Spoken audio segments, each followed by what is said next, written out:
The season is almost over, and the goal of the Coastal Division title was not achieved. Saturday's game put on full display what's right and what's wrong with the Panthers. Great defense, bad offense. Bad enough to lose despite a good defensive performance. They'll have a chance to redeem themselves and finish strong against Boston College. We'll discuss that and more on this week's Hail to Pitt podcast.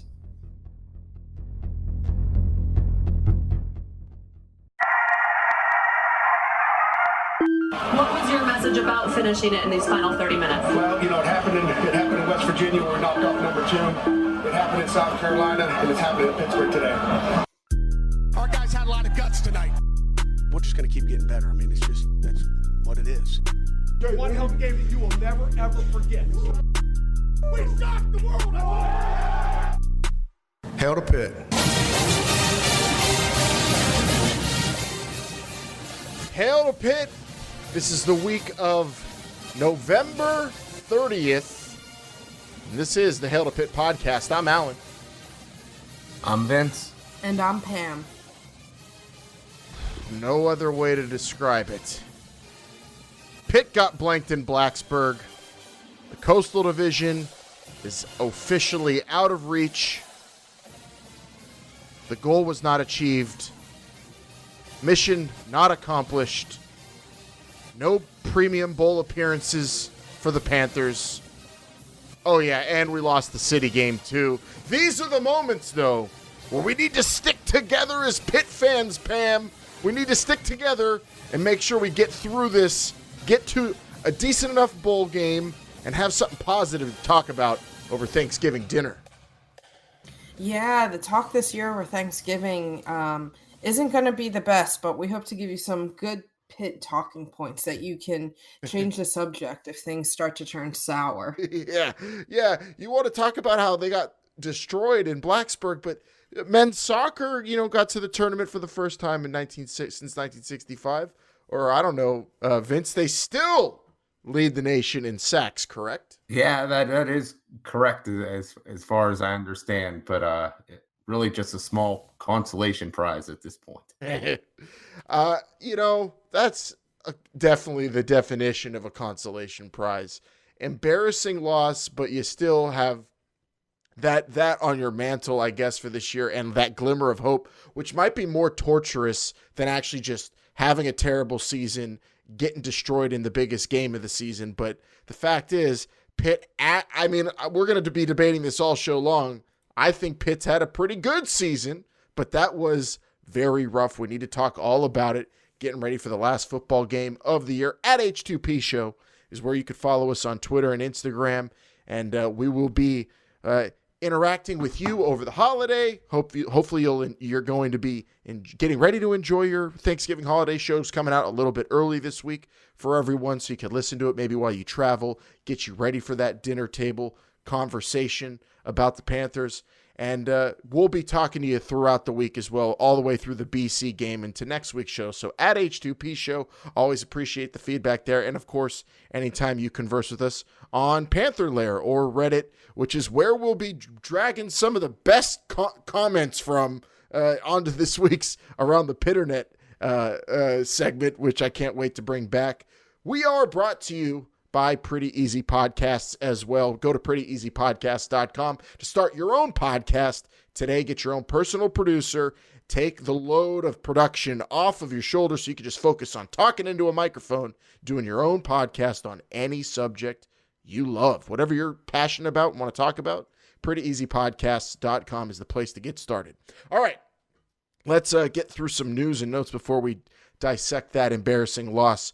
Pam, like I said, men's soccer, historic, unfortunately, ran into a bit of a wrecking ball in Georgetown in the second round after beating Lehigh. So the season's over for men's soccer, but historic nonetheless.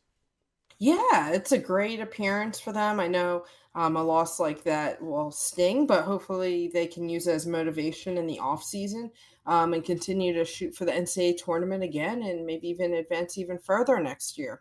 I think men's soccer exemplifies how, Pitt is ready to be in the ACC. Vince, a lot of people said Pitt moving to the ACC would be tough on a whole lot of different sports, including soccer, including basketball. Basketball obviously has a way to bounce back, but soccer and with soccer and volleyball, they're kind of providing a lot of hope all across the athletic department, I think. Yeah, it's that winning culture that Heather Lyke wants to instill among, all the programs at the school. And we're seeing that in soccer, playing in a premier conference there, and they're doing well. And I think a lot of it, the conference affiliation has a lot to do with that, and playing at a high competition level. And we're certainly seeing it with the volleyball, no doubt about that. Women's volleyball, they are the ACC champs, and they are just a wrecking machine right now, taking on everybody. They got their last regular season game on Thanksgiving Eve this week. And then and they're the go-to. They're the go-to. Sorry, getting ready for the tournament for sure, but they're the go-to right at the dinner table this week. If you're at Thanksgiving and your drunk uncle starts giving you hell about how Pitt will never be like they were back when he was, young and watching them, just bring up volleyball. Change the subject. That's where you go. Yeah. That's not a bad idea. They could win the championship in Pittsburgh this year. That's even better. That would be amazing. And, definitely be talking about them with some family members as we talk Panthers over the holiday. I feel so bad for football. I mean, it is their own fault, but this is Pitt students get the whole week off. So they have the whole week off to all go back to their families and just stew on that 28-0 loss. Yikes, that was rough. But I'm more upset that we lost the city game, Pam. Women's basketball losing by 19 to Duquesne. Yeah, Duquesne's a pretty good program, though. I wouldn't take. It's always tough to lose the city game, but Duquesne is a consistent program. They had a down year last year, I believe, but not too bad. So there's some good things that we could take from this Pitt game, though, against Duquesne. Deshaunte Harris finished with 22 points. We've talked about this year how we're looking for some alternative scoring from other players. Freshman stepping up. We've been talking about it. Day Harris, I called her out before the season started, Pam. There you go. I love that. Yeah, and I preached rebounding here, and Amber Brown and Judkins played really well down low, really controlled the boards. The problem for the Panthers in this one was Duquesne went on a run in the second quarter, and the Panthers never really recovered too much. They went on a 20-11 run there. And then in the third quarter, Duquesne hit, I believe, back-to-back threes on 3 straight possession, and the game was kind of out of reach at that point. But Coach Lance White talked about some good things he saw there, and it's going to be a rebuilding year with, 7 new players this year, all getting significant minutes for this women's basketball team.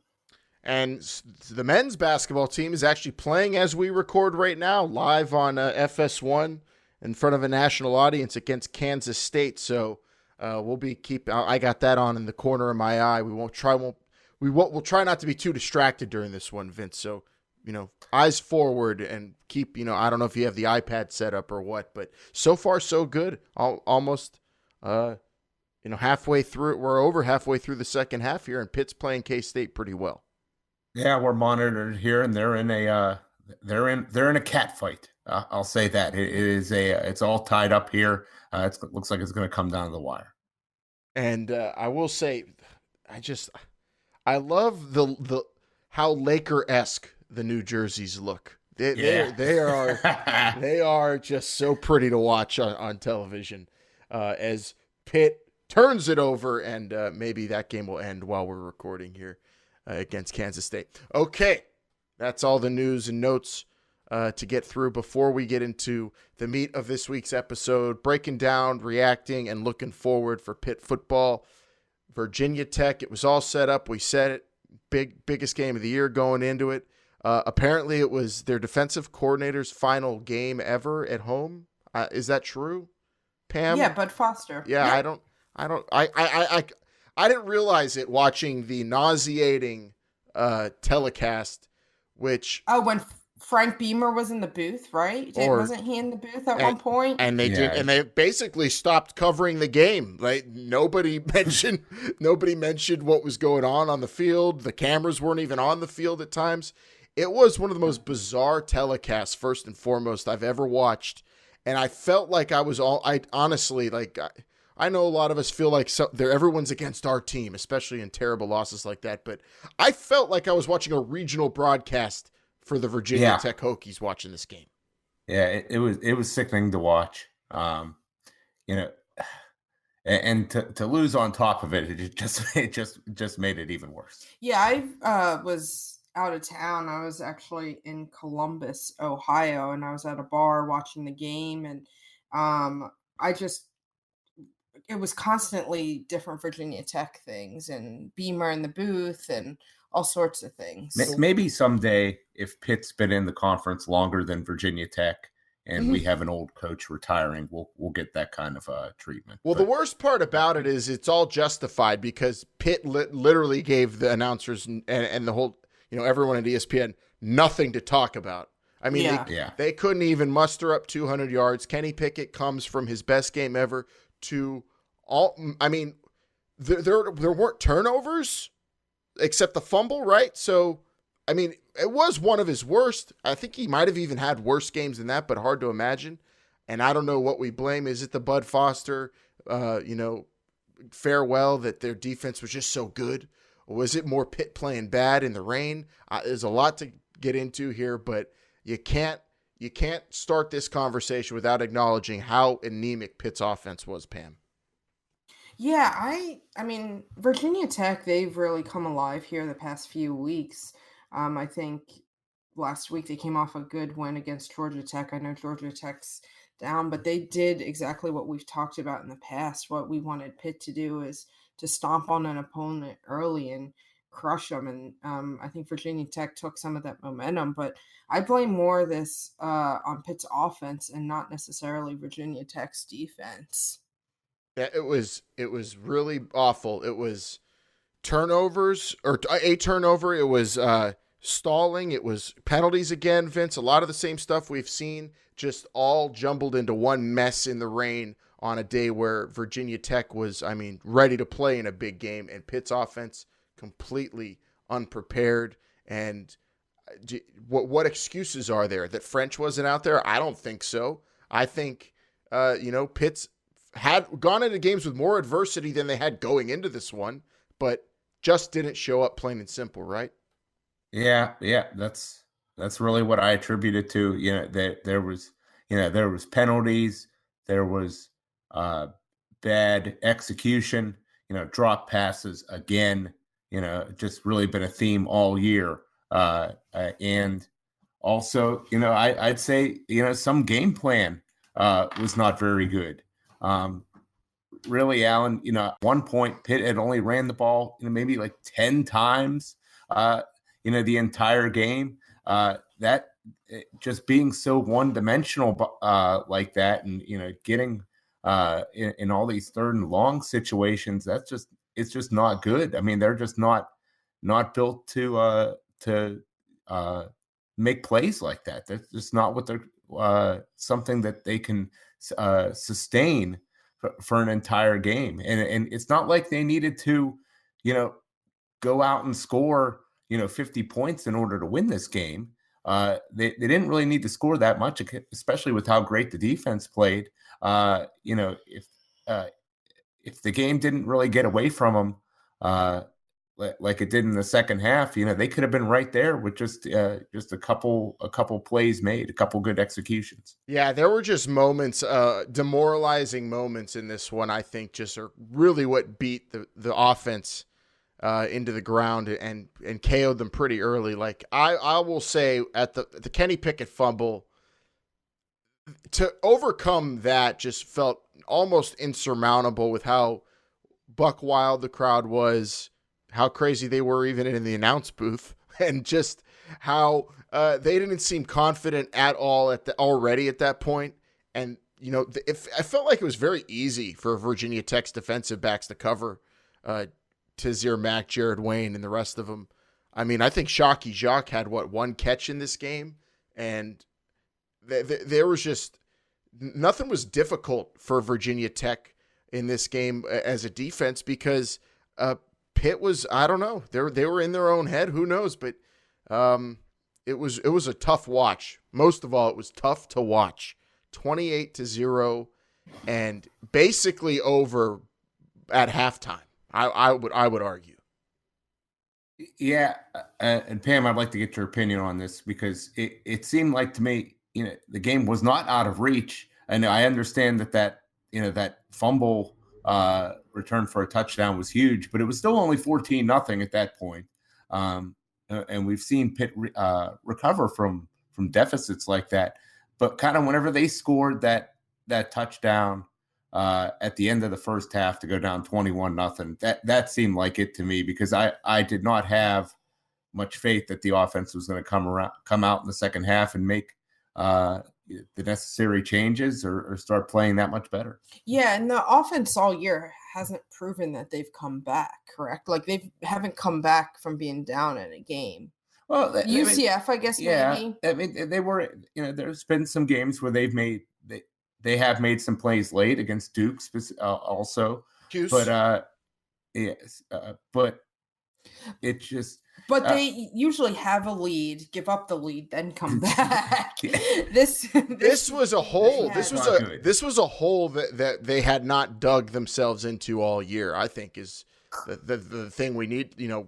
We need to put our heads around here is that Pitt was in a hole, and I don't know. They did nothing all year to make you think they could dig out of something that deep. That was a deep hole. 21-0 at the half. Correct. And normally the offense gets going pretty early on, whether it's a drive or something early on that gives them some kind of life or some kind of momentum. And even just holding the ball for a little bit to give the defense a break in the first half. We've talked about how in the second half this year, sometimes they don't always do that, and the defense has to really step up and be on the field significantly at times. But this game, they couldn't even put together any kind of drive. But for me, it goes back to the offense. Yeah, play calling and draw passes, but what about the lack of discipline? All these penalties again. It's the same thing over and over again. I just once again, Pitt must lead the nation in illegal formations or illegal shift. They had 2 more in this game. Yep. 2 false starts, an awful holding penalty in the third quarter where they were pretty much out of life, but if they were going to make a run, it was right there. I just don't understand how undisciplined this team can constantly be on the offensive side of the ball. You're not good enough to make up for it. On defense, we've seen sometimes early on in the year, especially a bad pass interference penalty or holding or something like that, but the defense is good enough to make up for it. This offense is not, and it's just mental errors time and time again, and I think that's where I get the most frustrated. Same. And those happen too, I'm noticing, especially in this game, after, already maybe they haven't had these penalties yet, but in the game, in the flow of the game, they've had, many failures where they were stuffed on they would go 3 and out, or they were stuffed on a 4th down attempt. Or, the offense is just already stalling a little bit. They can't get going. And I think once they can't get going, then that's when you start seeing the mental breakdowns. And that's when the penalties started happening in this game where, Pitt, they weren't making errors detrimental to themselves. They weren't doing anything. They were kind of just out there. But then they get frustrated, and then the frustration sets in. It's raining. Bud Foster, the name is said about 500,000 times. You see a stupid lunch pail flag flying in the sky, and before you know it, you're illegally formationed. It was just a snowball rolling down a hill, getting bigger, and it totally it avalanched all over the entire offense. It was damn near a massacre, Vince. It was one of the bloodiest losses I could remember watching for any of the teams I've ever rooted for in any sport. It was bad. Yeah, it was very hard to watch, and I thought the defense doing their part made it kind of that much worse. I mean, yeah, they gave up a bad passing touchdown early in the game where there was a receiver wide open and some bad tackling. The defense kind of got a little unlucky. They forced 4 fumbles, only recovered 1 of them. Yikes. I couldn't believe it. That a little unlucky there. A couple times where they probably should have had Hooker sacked, but he was able to get away. But other than that, they held Virginia Tech to only 263 total yards. If you told me that was going to happen, you'd say that, Pitt's defense did their part, and this would have been a rather close game. But the offense just did absolutely nothing, and you can't win a game like that. I think in college football, it's not too much to ask to score 21, 24, 30 points from your offense. Or just, at least 1 touchdown would have been nice in this game. Yeah. Even if they would have scored, they had that, there was a 4th down that they went for in the red zone very early on in the game. Would have been a different game. Yeah, would have been a different game. If they would get that, say if you score there, one of those other opportunities in the first half, you get a score on, specifically on the one, maybe they would have did a scoop and score on the 1 fumble that they did recover, and say Kenny Pickett doesn't fumble that ball for a touchdown, then, you got a much closer game and anything can happen. A lot of coulda, woulda, shoulda. Yeah, a lot went wrong. I watched this game and I watched what they asked Hendon Hooker to do, and I was comparing it to what we're asking Kenny Pickett to do offensively. And for 2 guys who, honestly, Kenny Pickett maybe a little more seasoned, maybe a little more arm talent, but not by much, if any.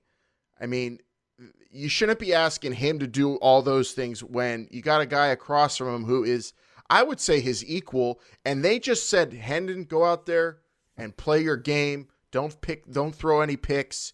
Be efficient. Even if you're fumbling, fall on the ball. If you're going to get sacked, try to fall forward for a yard. This guy had 20 carries technically for 27 yards, and all of those are because he was about to get sacked and he just had the wherewithal to fall forward. What Pitt's asking Kenny Pickett to do is not manage the game. They had him out there. They were calling plays like he was Cam Newton. Like they were running, option reads. Kenny, go run the ball like you're going to outrun any of these Virginia Tech defensive backs or linebackers. Just because he did it the week before, it was absurd at times what they were asking of Kenny Pickett. And then he goes out there and it's a 10 for 26, blah. He didn't throw any picks, but it was just asking way too much of one guy, I think, and asking nothing of a bunch of guys who are capable. Where is Vincent Davis, Pam? The guy has shown early in the season as a freshman he can be trusted, and we're late in the season and he's basically non-existent, not out there at all, hardly. This is why the game plan has been ridiculous in a lot of these games. They gave up on the run. I know you're down a lot, but at some point, you have to try the run, especially early on in the game. Stick with it. Even get Vincent Davis in space a little bit. I just don't understand what happens with Narduzzi and some of these guys on offense. It's like they use them, there's a bright spot, and then it's like, let me go sit them down for a game or 2 or 3.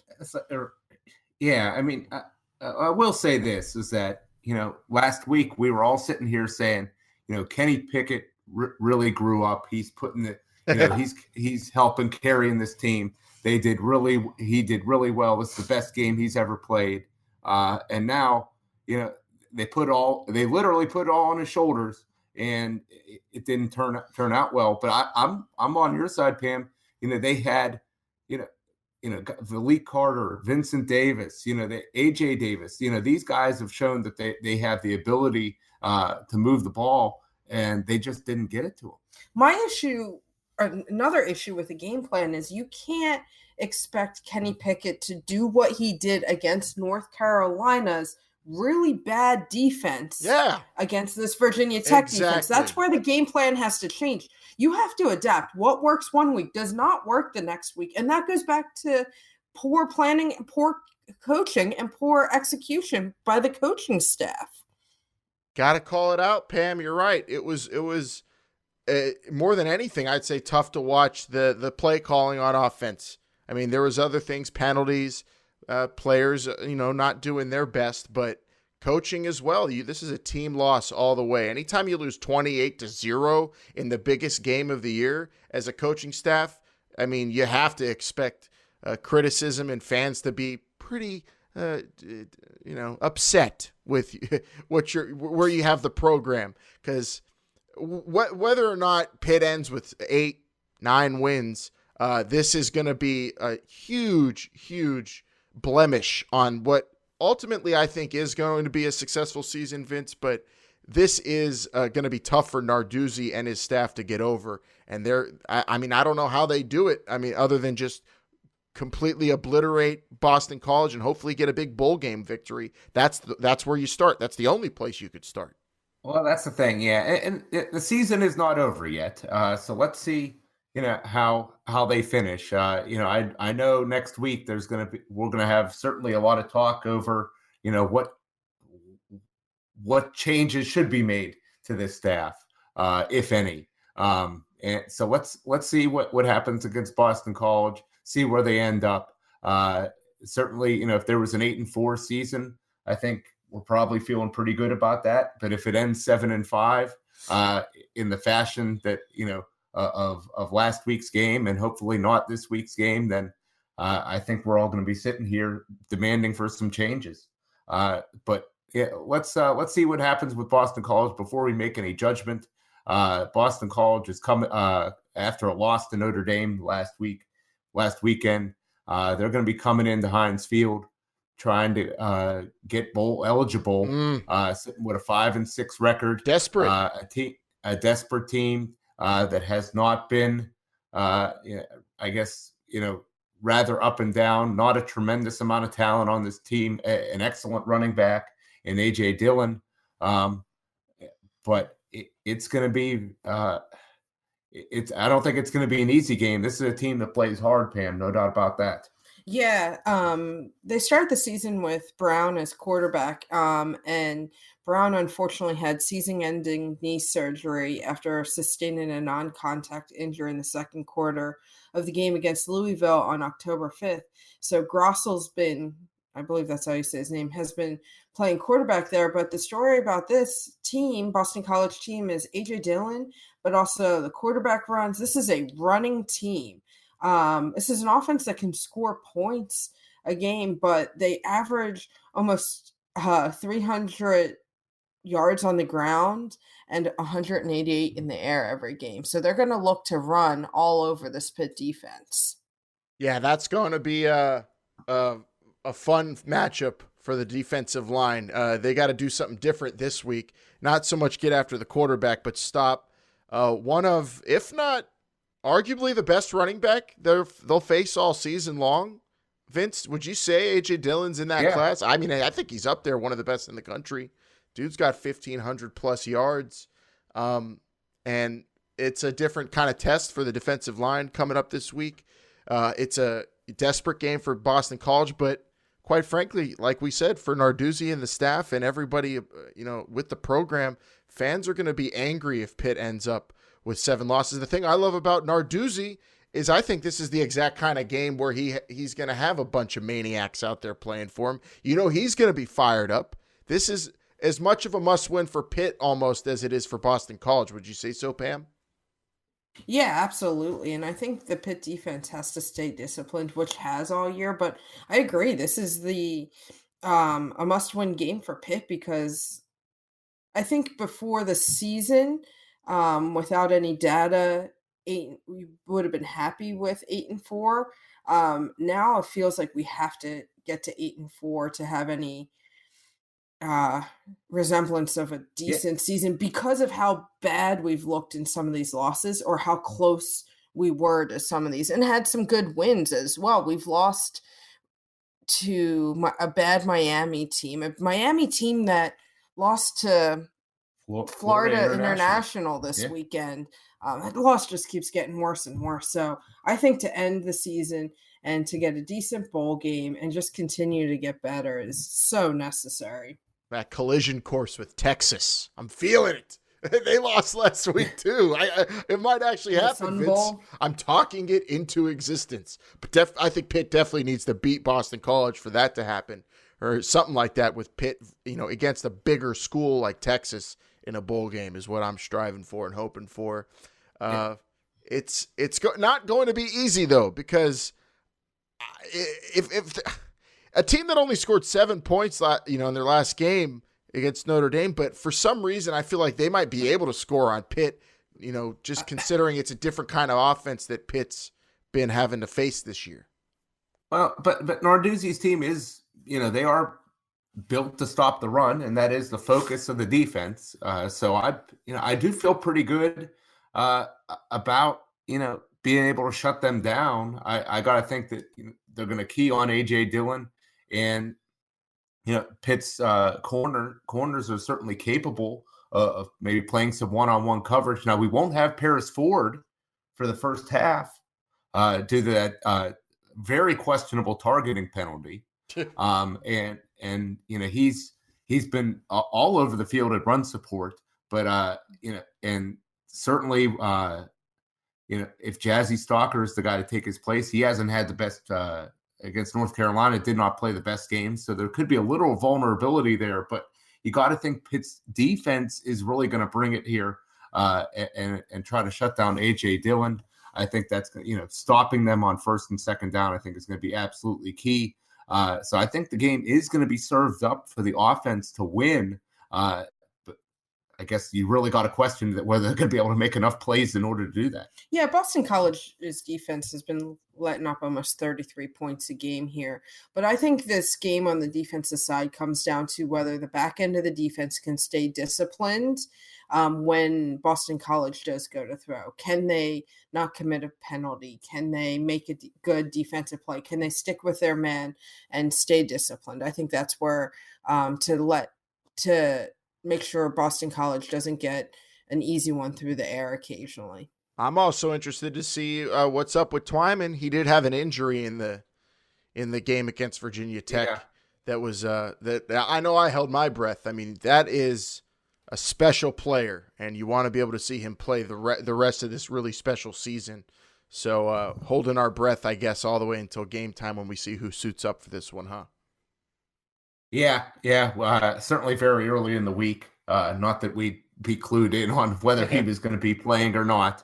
But I guess we'll see. I'm still with the way I thought Bentley played a somewhat decent game, and Devin Danielson will be in there. So I think there's still some quality depth on the interior defensive line. Obviously not at that level, certainly in pass rushing, but run stopping is where Pitt's defense is really going to have to make victories in the early downs this weekend. 30 tackles for Kylan Johnson. 35 tackles. All the tackles.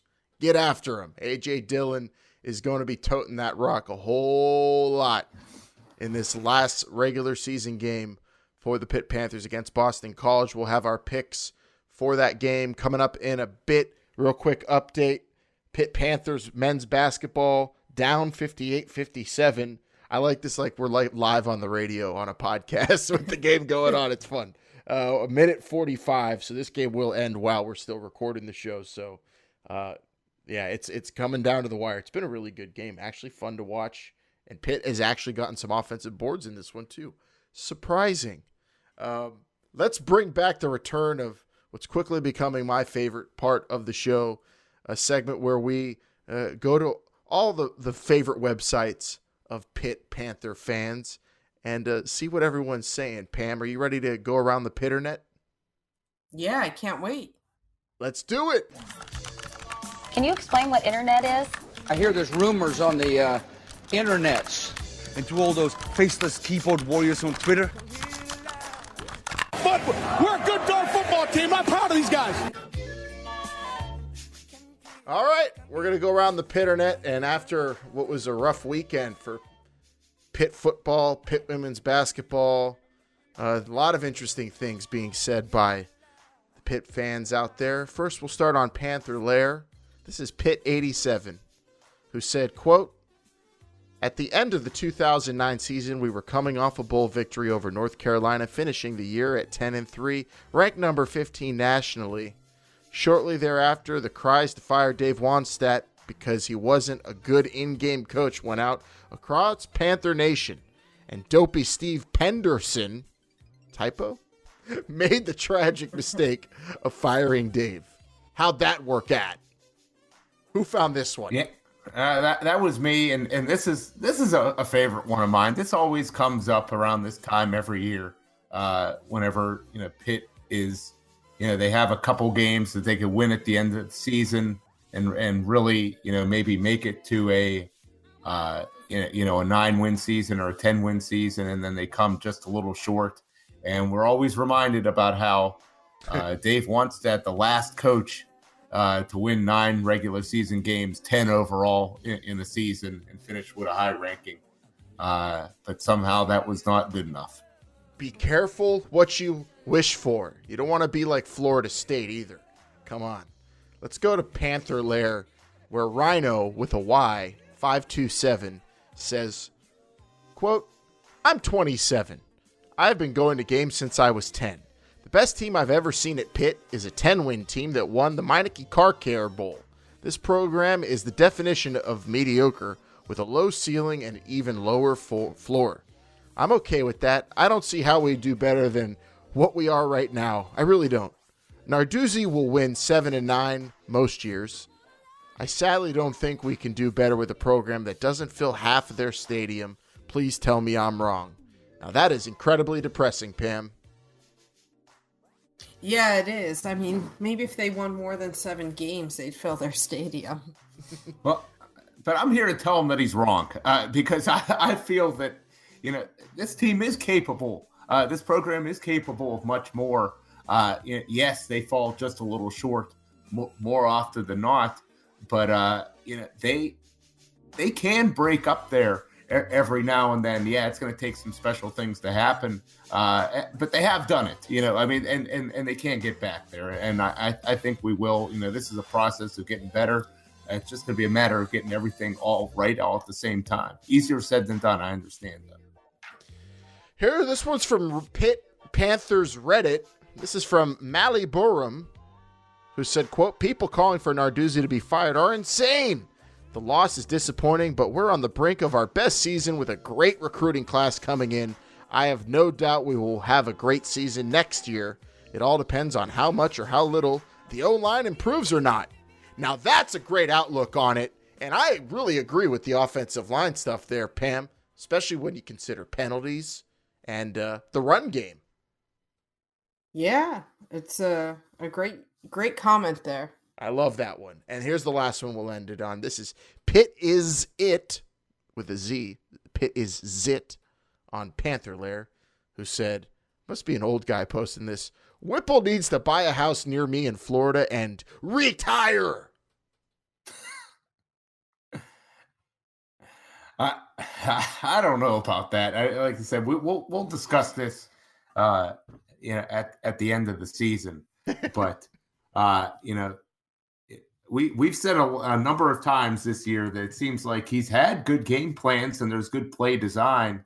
There's just been some bad execution. That I'm certainly not excusing what happened on Saturday, but I think we will have to. Let's wait till the sample size is completely full, and we'll take a good long look at it. Yeah, and Alan, for any Pitt fans out there that want to go down a Pitt Reddit rabbit hole, lots of conversation on Reddit this weekend about the rain and how Pitt can't really play in the rain.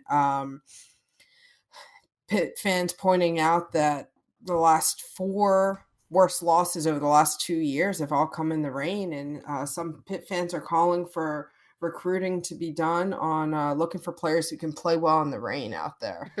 How do you determine that? You got to go scouting. Hey, let's send our scouts wherever the weather is bad this weekend. What do you do? I will say a team that throws the ball 900 times a game in the rain, not a good equation, Vince. No, it's not. But you got to think, we're recruiting Florida heavily. They get a lot of rain down there. So Is this a Pitt fan who wants more play? Sure, I buy. Maybe they want more people from the greater Northwest, from Seattle or maybe Northern Oregon players. Maybe they'll be more suited. I don't know. The rain, I'm going to chalk that up to coincidence. And also maybe, some players don't handle the elements well. Maybe that's on Kenny Pickett. He's been the quarterback in those games, Pam. Maybe he's just not a good rain quarterback. Yeah, that could be it as well. Yep. Love going around the Pitternet. Online chatter is nonstop. We appreciate any feedback we get because we do post our shows up on Reddit, on Pitt Panthers Reddit, on Panther Lair, and we interact in those spaces as well. We love all the Panther fans there talking Pitt all the time. At H2P Show, of course, on social media is where you'll find us in addition to those places. Before we go into picking some games, Vince, we do have to go, around the chatter, in real life, in real places where people are face to face talking Pitt. This might be something that you hear at the turkey table this Thursday. Yeah, there's going to be a lot of talking at dining room tables this Thursday about Pitt, and my goodness, is it going to be not good. Another Saturday coming, and the Panthers are playing. Time to find out what the answers are saying.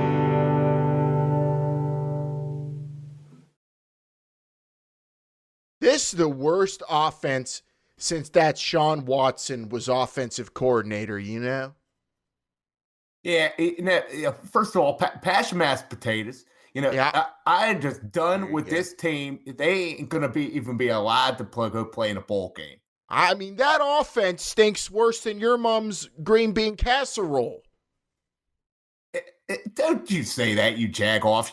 My mom, even my grandma, she make the best green bean casserole out there. I'm going to throw illegal formation penalty on that comment right there. Hail to Pitt. What the answers are saying. So that's what the Inzers are saying. It's going to be a rather lively Thanksgiving Day, and hopefully there'll be something better to talk about. Dinner on Saturday night, Panthers, Boston College, 3:30. It is going to be a rather physical game we're expecting. And there's going to be a lot of other big games going around the country, some major shakeups, specifically Oregon going down, Allen. But there is a lot to talk about in the world of college football as we finally get down to the end here of the season. Oh, college football. Oh, Herm Edwards, you beautiful, beautiful ruiner of seasons and destroyer of the Pac-12. There you go. Now it's all on the Utes to get the Pac-12 into it. We love talking Pac-12 on this show.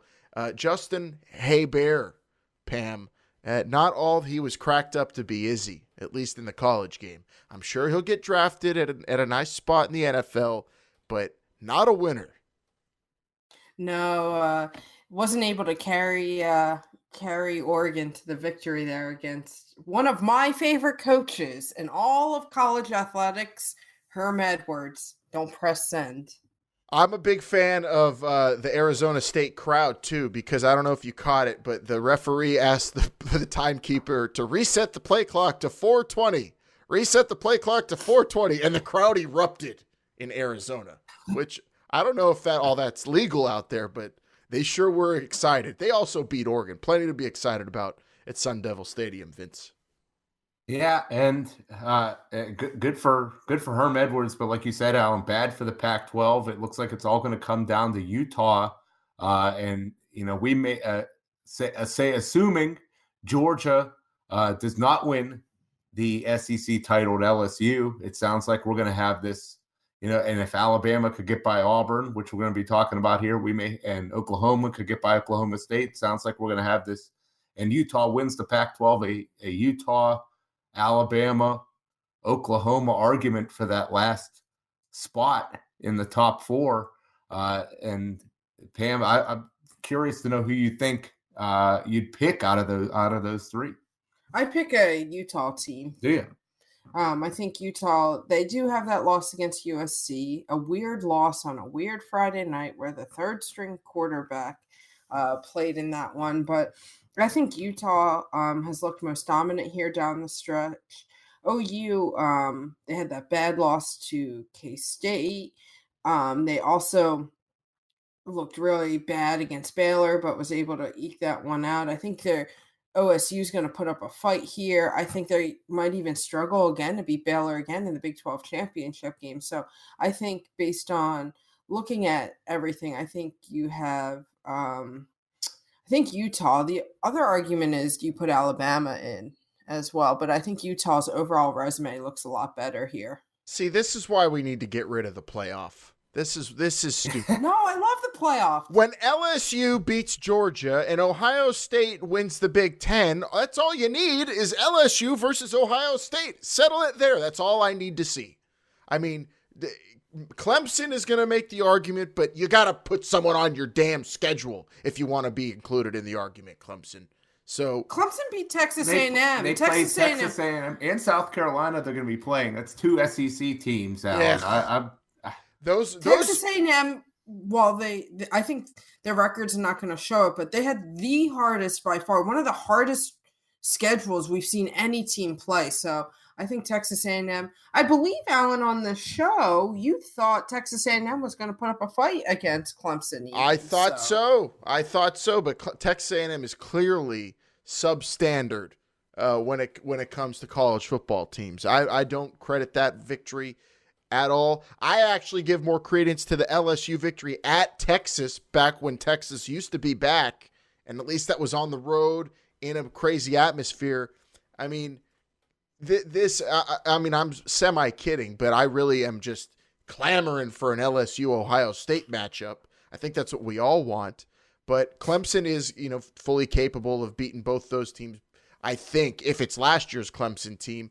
But it's hard to gauge them because they really haven't been in that moment just yet. Whereas, LSU has. Ohio State, they've just beaten the pants off everybody this week against the most desperate Jim Harbaugh they'll ever see. If I'm Michigan, I have 2 contracts or piece of paper ready at this game. One is a contract extension, and one is a termination and a check for the buyout. And that's what you get ready, win or lose for Michigan. Ohio State, what's the Westgate saying about it, Vince? Ohio State, an 8.5-point favorite at the Westgate right now, going on the road to Michigan. This line's much closer than I thought it would be. I thought it would at least probably be around 10 or 11 or so. Really, this game Ohio State played against Penn State should not even have been as close as it was last week. So I got to think the Buckeyes are going to roll them here. I think Chase Young will, add on to his sacks record at school. And, this will be a drubbing. I mean, I'm licking my chops. I might actually bet on this. 8.5 seems super low, doesn't it, Pam? Yeah, it does. And I think Chase Young, Michigan's offense, while they've picked it up recently, just looks stagnant at times, especially early on. So I think Chase Young's going to have a field day here. Ohio State did not capitalize enough in that Penn State game. They should have scored more. They had some turnovers, some different things happened there. But Michigan has looked well here, and I think but I do think Ohio State's going to continue to roll here. So Ohio State will, get ready for a Big Ten title game and get their spot in the playoff that they rightfully deserve. Then you got Alabama with a lot to prove. Do they have to, beat Auburn badly in order to make the case here, Vince, or does just a win suffice? That's tough to say. I think they need to win by a touchdown or two and show that they, sorry for jumping in there, show that what they look like without a Tua. And I still think they need some other teams to lose before they can make it in. Listen, I'm considering the fact that you have a backup quarterback in there now, and I'm also considering the fact that, I love a conference champion. So if Alabama squeaks by Auburn and I have a Utah Utes team that can handily maybe win a Pac-12 title, I would have no bones about picking them over Alabama. Reputation, I think, is considered way too much going into the voting room, but I have to believe Utah in real life has no chance of leapfrogging Alabama, Vince. I think they do. I think they do. I hope they do. I think, they go out and they beat Oregon in the Pac-12 title game. I think that could be enough. I'm not, I didn't mention Baylor there, but I'm not gonna count them out. No, they're done. They're done. They're not. If we're looking at Utah's non-conference schedule, look at Baylor's non-conference schedule. I understand that, but if I'll say Utah loses and Baylor wins the Big 12, and so they would only have one loss and one bad half against Oklahoma, I could make the argument that they should be in over Alabama. That's when Alabama gets in that scenario you just described. I think you're higher on the Big 12 than a lot of people out there. They should be high on the Big 12 if Oklahoma, can rectify the loss and finish with the title. I could still see it being LSU, Ohio State, Clemson, and Oklahoma, but it's going to be one of the more difficult who's the number 4 team years, I think, for this committee. I don't envy them. I think Alabama crushing Auburn the way I expect them to, I think by 10 points at least, that's going to make it really difficult. A year I'm glad Even I'm though not. It's an Auburn year. It's an Auburn. It is. I don't know. A couple weeks ago, I said they'd beat either Georgia or Alabama, and it looks okay at least, with how it sets up. But more I think about it, I don't know. I don't know about this Auburn offense enough to be able to score and keep up with what I think Alabama could still do points wise. I'm taking Alabama by 10. Yeah, I'd still pick Alabama to win this game and probably cover. I think Alabama by like 5 or 6. OU by almost 2 touchdowns, just under 2 touchdowns at Oklahoma State, where they're mad at Gundy. They don't like him anymore there. Did you see that? No, you're going to have to enlighten me. He did not return home with the team because he went to watch his son play in West Virginia or something, I heard. So people were saying, hey, coach, why don't you travel with your team? And that's why. If he's going to see his son play, that's a stupid thing. It's stupid. That people are mad about. He should go watch his son. But people actually were saying, coach, what the hell? Oklahoma, they've been double digits favorites the past 3 weeks. And, while they've won these games, they have not looked good doing so. So I would roll with the Cowboys to cover this game. Maybe not necessarily win it, and it's kind of that for that reason. I understand there's good competition in the Big 12, but Oklahoma just has not looked that good. So I can't see how you put them in. I really can't. I'm gonna have to see what they do against OK State, but I understand it. There's been some. Wait, you're making an argument for Baylor, but not Oklahoma? You just said that if Oklahoma, that you can't make an argument for them, but you can make an argument for Baylor. That's ridiculous. If Baylor would win, I understand.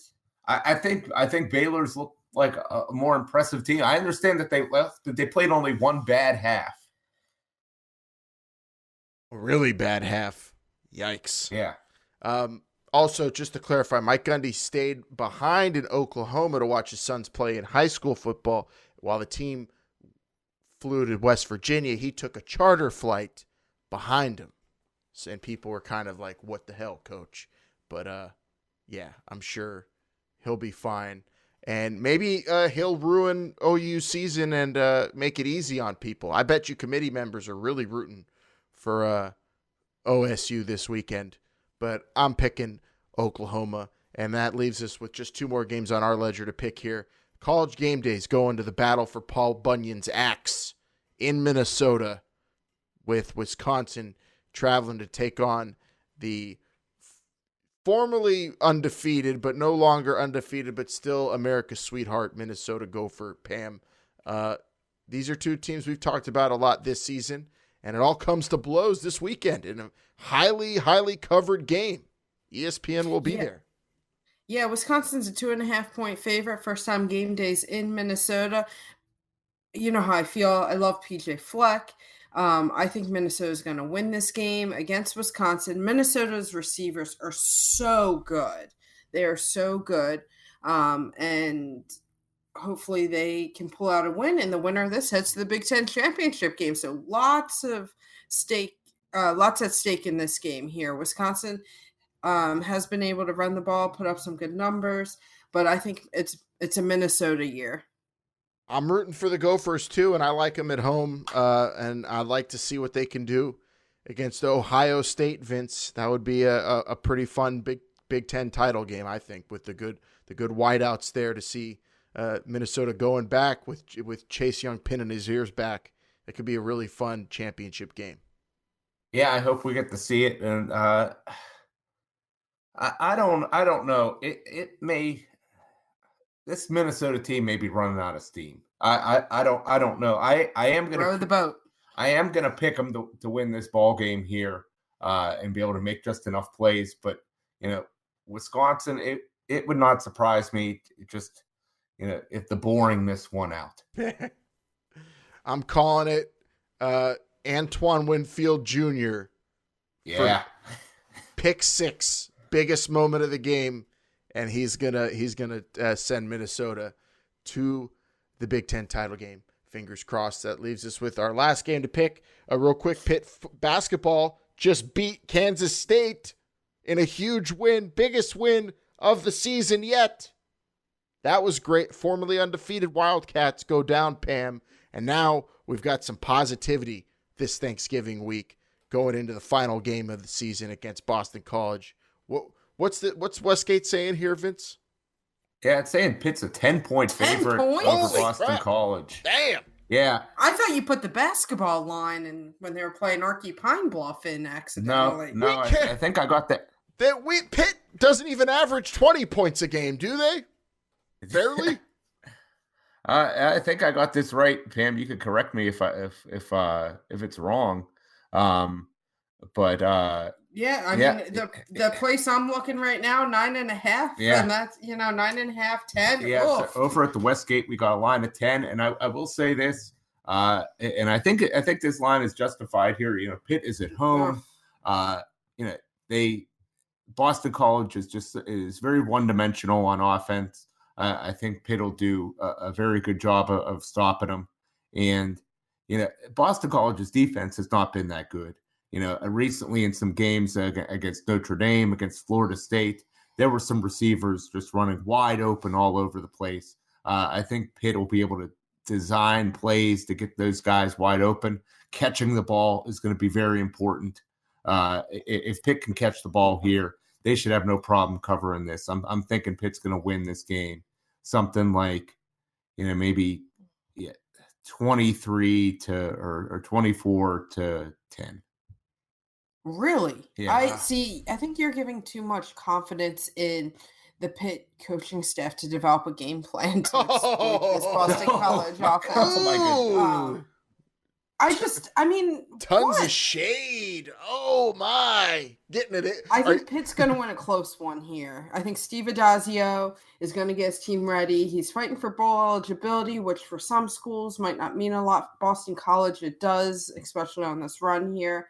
I think A.J. Dillon's going to have a good game, but not an excellent game, if that makes sense. I think Pitt wins. I think it is a low-scoring game. I think they win like 17-13 here. I like the low scoring. I don't like the coach. This is going to be maybe the coaching staff's best game. I think they're going to have they're going to have them very prepared, but I don't see Pitt scoring a lot. But I just think that's because everybody's going to be, still full from eating a lot. And I mean, not just from Thanksgiving, but I got to imagine a lot of those offensive linemen are stress eating with finals coming up, depression from the loss to Virginia Tech. It's all a bad combo. But I think Pat Narduzzi and his team are going to be ready. They're going to be coaching like madmen out there. So I'm picking Pitt to win 14-9 in a low-scoring game. Very few mistakes, a lot of hard hitting out there, and just got to keep A.J. Dillon out of the end zone. Keep him out of the end zone. Keep him in front of you. Contain. Most important people in this game to me, Vince, are Alexander and Patrick Jones. Contain. Keep everything within the tackles and let Pitt stop the run the way they can. And I'm hoping Paris Ford missing a half does not come back to bite us here either. Yeah. There it is. Pitt, Boston College. We picked it. Final game of the regular season. And that about does it for another episode. We're ready to go into Thanksgiving. And hopefully you and yours enjoy yours. Hopefully you don't get too enraged talking Pitt sports, Pitt football in particular, at the dinner table. Vince, you got anything positive for people to say at the dinner table about Pitt football? Maybe when it comes to next year? Yeah, they're only going to have so many wins this year, but next year they got so-and-so coming in. Or next year this is happening. Yeah, I think it's just looking for a lot of improvement. I think the defense should still be very good next year. Bring that up. And the offense can only get better. How about that? Yeah, just say the offense can only go up. Twyman's still a redshirt sophomore, so a lot of things. But of course, when in doubt, right, Pam? Just bring up women's volleyball. That's the go-to. Yeah, women's volleyball. Praise men's soccer, and maybe as the year goes on, we'll talk even Pitt wrestling as well. Always a good competitive program there. Absolutely. All right, well, happy Thanksgiving, everybody. Pam, what do you got to say to everybody? Hail to Pitt. Hail to Pitt. Hail to Pitt.